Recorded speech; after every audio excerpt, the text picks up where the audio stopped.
The frost had crept along the windows sometime after dusk, tracing delicate white veins across the glass of the coffee house near St. James's, as though winter itself had paused to observe the gathering within. Candlelight trembled against polished mahogany tables, catching on silver spoons, ink-stained fingers, and the rims of porcelain cups that steamed faintly in the crowded warmth. Outside, boots crushed slush into the pavement. Inside, they rested damp and unapologetic beneath chairs claimed hours earlier by gentlemen who never doubted their right to remain. The room was full in the way only London on New Year's Eve could be. Voices overlapped in confident murmurs, thick with port and opinion, debating Parliament, peace, and the uneasy future of a nation newly delivered from war, yet uncertain how to live without it. Laughter rose, brief and self-satisfied, before sinking again into conversation. No one stood. No one waited. Just inside the doorway stood Miss Eleanor Hartley, aged 22, her gloved hands clasped with careful restraint at her waist, her cloak still fastened against the cold she had not yet escaped. She had paused there for no more than a moment. Long enough for the door to close softly behind her, long enough for the room to notice her presence, and then, almost collectively, decide she did not belong to it. She was not dressed improperly. Her gown was modest but clean, her bonnet plain yet respectable. Nothing about her invited scandal, and yet nothing about her invited welcome either. She was alone. That in certain rooms was reason enough. A waiter approached with an expression trained to courtesy but perfected in dismissal. His eyes moved past her shoulder, already searching for an excuse. "I'm afraid there is no vacancy, miss," he said, his tone regretful in theory, efficient in practice. "All tables are taken," added another voice, not unkind, but final. "Perhaps she mistakes this place," murmured someone farther in, the words softened by civility and therefore more cutting. Eleanor inclined her head in acknowledgment, as though she had expected nothing else. If humiliation touched her, it did so quietly. She had been schooled in that silence for years. She had learned it first after her father's death, when the parsonage doors closed behind her and the world beyond proved less charitable than Scripture promised. An orphaned clergyman's daughter possessed education enough to converse, to read Latin, to play the pianoforte tolerably well, but not enough fortune to be invited, not enough connection to be remembered. She had lived in Bath long enough to understand how gently society could push one aside, smiling all the while. London, she had hoped, might be different. London, she was learning, was merely larger. She did not argue. She did not flush or protest. Dignity, for Eleanor Hartley, was not a performance but a habit, maintained through repetition, not reward. She drew a measured breath and turned slightly toward the door, prepared to retreat into the cold and the long walk she had not quite planned for. It was then that a chair scraped softly against the floor. The sound was not loud. It was not dramatic, but in a room trained to notice power, it carried. Alexander Cavendish, Duke of Ravensmere, aged 31, rose from his seat near the center of the coffee house. He did not sigh, nor did he smile. His movements were unhurried, as though he were standing for reasons entirely his own. Those who knew him, politicians, landowners, men accustomed to measuring influence by acres and ancestry, recognized the stillness that accompanied his decisions. He was not impulsive. He was inconveniently principled. The war had taken much from Britain, but it had given Ravensmere a certain gravity that no title alone could grant. He had buried a young wife years earlier, and spoke of her rarely, not from indifference, but from a private loyalty that resisted exhibition. His reputation was impeccable and faintly disappointing to those who enjoyed scandal. He observed the world with a reserve that some mistook for coldness. Others, more perceptive, understood it as restraint. He had noticed Eleanor Hartley the moment she stepped inside, not because she was remarkable, but because she was not, because she stood where the rules said she should not, and because those rules were being enforced without cruelty and therefore without mercy. He did not see a curiosity. He saw an omission. Without announcing himself, without addressing the room, he turned slightly and gestured toward his chair. The motion was simple, almost careless. An open hand, a small inclination of the head. He stepped aside. For a heartbeat, no one moved. The waiter froze, uncertain.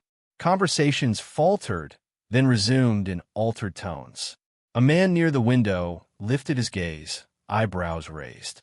Another leaned back, studying the scene with new interest. The rules of the room had not been spoken aloud, but everyone present understood them, and understood, too, that they had just been broken. Eleanor did not move at once. Surprise is not always dramatic. Sometimes it is a quiet disbelief that steals the breath. She met the Duke's eyes, uncertain whether the invitation was meant for her or for the idea of her. His expression offered no flourish, no encouragement beyond the gesture itself. It was not gallantry. It was recognition. Slowly, she crossed the room. Each step felt weighted, not by shame now, but by attention. She felt the gaze of every gentleman upon her back, felt the shift from indifference to scrutiny. When she reached the chair, she paused, offering a small, composed inclination of her head. "You are most kind, Your Grace," she said, her voice steady despite the tremor beneath. He acknowledged her thanks with a brief nod and remained standing, as though the matter were concluded. No explanation followed. None was offered. As Eleanor sat, the room exhaled, some in disapproval, others in reluctant admiration. A woman at the far table whispered behind her glove. A man near the hearth smiled thinly. The social order had not collapsed, but it had been tested, and that was dangerous enough. Eleanor folded her hands upon the table and fixed her gaze upon the rim of her cup. She was seated now, but not unseen. The warmth of the room reached her at last, though it did little to ease the awareness that it settled upon her like a second cloak. She felt exposed, yet strangely steadied by the knowledge that she was no longer alone in it. Alexander Cavendish remained standing only a moment longer before reclaiming another chair nearby, positioning himself without ceremony. He did not look at her. The morning after New Year's Eve arrived in London not with celebration, but with a quiet reckoning. Frost still lingered upon the edges of the windows, and the smoke of countless chimneys hung in a silver haze above narrow streets. Newspapers had begun their careful circulation, ink still wet, printing the observations and judgments of gentlemen and women alike. Gossip, though, traveled faster than press, whispered along pavements, in the shadowed corridors of townhouses, and in the hushed parlors of drawing rooms. Eleanor Hartley, wrapped in her cloak, stepped lightly through these streets, unaware at first that her name, once unremarkable, had begun to stir interest. Passing a bookstall, she glimpsed a headline that caused her stomach to tighten: "A lady's unexpected seat at Ravensmere's table." The article itself was mild, almost courteous, yet in the measured language of polite scandal it rang like a bell. A gesture, once unnoticed, now observed. By mid-morning, an invitation had arrived at her lodgings. The envelope was of fine cream paper, sealed with the Duke's crest. It bore no flourish beyond the requisite formality. "Miss Eleanor Hartley is requested to attend a small gathering at my residence Thursday, for the purpose of discourse and tea."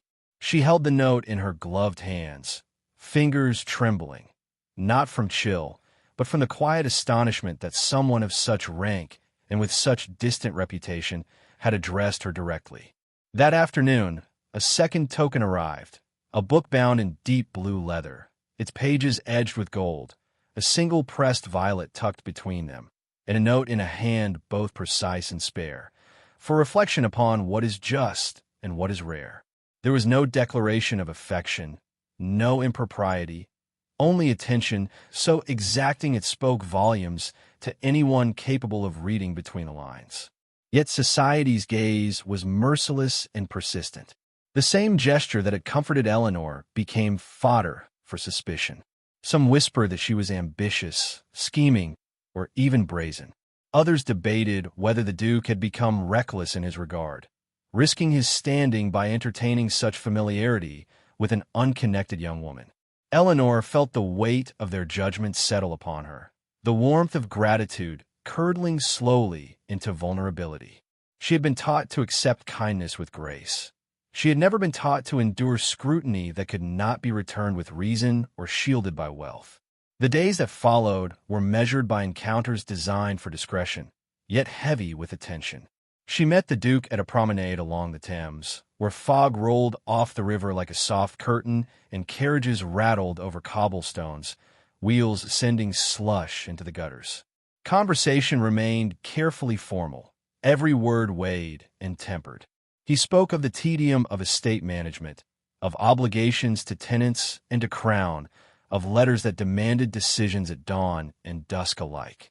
He spoke, too, in fleeting asides of the fatigue imposed by expectation, the inheritance laws that bound him, the polite scrutiny of his peers, the endless watchfulness required of his rank.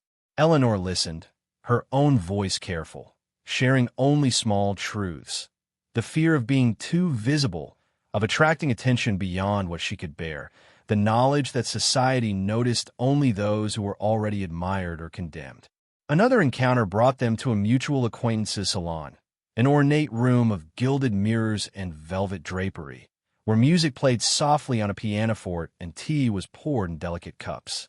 Here, Eleanor noticed the subtle glances of others, and how her own composure betrayed none of the unrest she felt. They spoke briefly of literature, of the peculiarities of London weather, of art, yet every syllable was threaded with restrained meaning. In the pause between phrases, she felt him considering not what she said, but the woman behind the words, the one who existed beyond society's ready classifications. A carriage ride in the rain offered a moment of privacy. Water ran in rivulets along the streets. Lamps glimmered through the mist. Silence enveloped them, save for the rhythmic rolling of wheels and the occasional splash from a passing cabriolet. Then he spoke, softer than he had before. It grows wearisome, does it not, to measure every action against the ledger of expectation, to count deeds not for their worth, but for how they shall be judged. Eleanor looked to him, and the words were not flippant. They carried the weight of years spent living within invisible walls. She admitted quietly, I have learned to vanish in plain sight, to exist only where observation is gentle or absent. To be seen too closely is perilous. The carriage passed beneath a bridge, casting shadows that flickered across their faces, yet neither turned away. It was in a library, weeks later, that their first private confession occurred. Shelves of leather-bound tomes, the faint scent of dust and candle wax, a single fire burning low in the hearth. There, in the hush of an intimate evening, they spoke freely. He admitted the reason behind his earlier gesture. I could not bear the injustice, Miss Hartley, to witness a lady such as yourself denied without cause. I had to act, however quietly, however delicately, to correct it. She, in turn, confessed not passion but truth. I have always prepared to disappear, to be invisible, to be unremarked, to live a life measured by silence. Recognition passed between them, a delicate understanding. Not love, not yet, but a bond formed by the rarest of intimacies, mutual acknowledgement. The fragile thread of connection, however, was soon threatened. A cousin of Eleanor's, a man of sufficient influence and sufficient presumption, arrived unannounced, determined to secure propriety and limit speculation. His presence was a reminder that the world outside their carefully controlled encounters did not pause for consideration of virtue or restraint.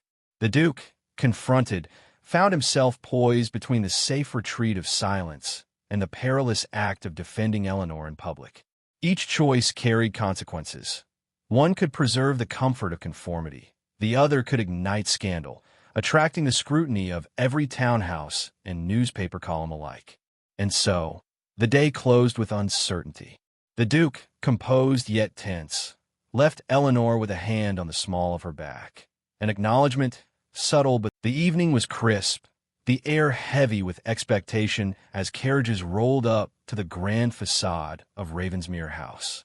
The portico glimmered beneath gas lamps, and the windows of the ballroom inside were aglow, casting a warm, golden reflection onto the frost-flecked pavement. Gentlemen in dark coats and ladies in gowns of muted jewel tones arrived with carefully practiced ease, anticipating polite conversation, music, and the delicate negotiations of reputation. Yet this night would demand more than decorum. It would demand courage measured not in swords or legislation, but in words and in dignity. Eleanor Hartley entered alone, her gloved hand resting lightly on her cloak. She felt every gaze that turned toward her, some curious, some skeptical, some whispering already in judgment. The room, filled with the soft rustle of silk and the faint scent of cologne and candle wax, was a stage where society expected compliance and concealment. She had rehearsed her posture, her expressions, the neutral smile that suggested both acknowledgement and modesty. Still, the tension coiled within her like a winter wind. Alexander Cavendish stood nearby, surrounded by peers who measured him by influence and inheritance, by the shadow of a dukedom and the weight of expectations. His posture was calm, unyielding. He was not the man to bow to rumor, nor to yield to whispered threats. Yet he, too, understood the precariousness of the moment. A glance at Eleanor was enough. She had not faltered. She had not pleaded. She had come prepared to stand. When the murmurs and polite greetings waned, he spoke. The room fell into an almost tangible silence, the kind that drew attention to every word, every syllable. "Ladies and gentlemen," he began, his voice even, measured, carrying no flourish, no appeal to spectacle. "It has come to my attention that some have questioned the presence and character of Miss Eleanor Hartley. I speak now to correct any misunderstanding. Miss Hartley is neither an intruder nor an opportunist. She is a lady whose dignity and worth I recognize, and whose place I shall honor." A delicate pause followed, long enough for the words to settle like snow upon the shoulders of all who heard them. Some faces reflected shock, some murmured disapproval, some, quietly, admired the gravity and precision of his declaration. Eleanor felt the shift in the room as acutely as the warmth of a hearth. She met the Duke's gaze, and, without a word, conveyed her own understanding, that she would not hide, that she would not shrink, that her presence was her own, unmediated by the expectations of others. When whispers began to rise, attempting to frame her acceptance as vulnerability, Eleanor raised her head, straightened her shoulders, and allowed the quiet authority of her poise to speak. Her eyes, steady and clear, suggested not deference but recognition. She did not plead for acceptance, nor did she appeal for mercy. The courage of her visibility, dignity in plain sight, was more compelling than any statement of defense she could have made. In this act, her armor became her very composure. The moment grew to its fulcrum when the Duke, with the calm clarity of one who has long weighed the world against conscience, stepped closer. His hand, gloved and deliberate, offered itself to Eleanor, not as a shield, not as a rescue, but as acknowledgement and partnership. "Miss Hartley," he said, his voice low but steady, "I have acted not to save, nor to protect, nor to elevate unjustly, but to walk beside you in equality of spirit and to honor the person you have always been, unobserved though remarkable. Will you consent to join me, not as one rescued, but as one whose presence is equal to my own?" The room seemed to inhale, a collective holding of breath. Eleanor's answer was not instantaneous. It was measured, reflecting the courage of one who had learned to live in shadow, who now chose to step into the light. "I will," she said, softly yet without hesitation. Her voice carried the quiet force of resolution, her hands resting lightly in his. There was no spectacle, no grand flourish, but the authority of mutual recognition settled the chamber more thoroughly than any fanfare could. Society would murmur, yes, and some would condemn. Titles and letters and whispers would seek to constrict what had been declared, but the truth of the moment could not be undone. Legal formalities, expectations of propriety, the lingering thread of scandal, all would have to yield, slowly, before the sincerity and dignity of this union. Here, in the heart of a world attuned to reputation, two souls had defied expectation not through defiance alone, but through steadfast recognition of one another. Winter fell again upon London, quieter this time, more reflective. In the private warmth of Ravensmere House, Eleanor and Alexander sat by a fire whose glow flickered across books and pressed flowers, across the room that had once seemed so vast and intimidating. No one watched them here. No one whispered judgment. Here, there was only the soft hush of companionship, of voices lowered, of laughter that was private and unmeasured. In shared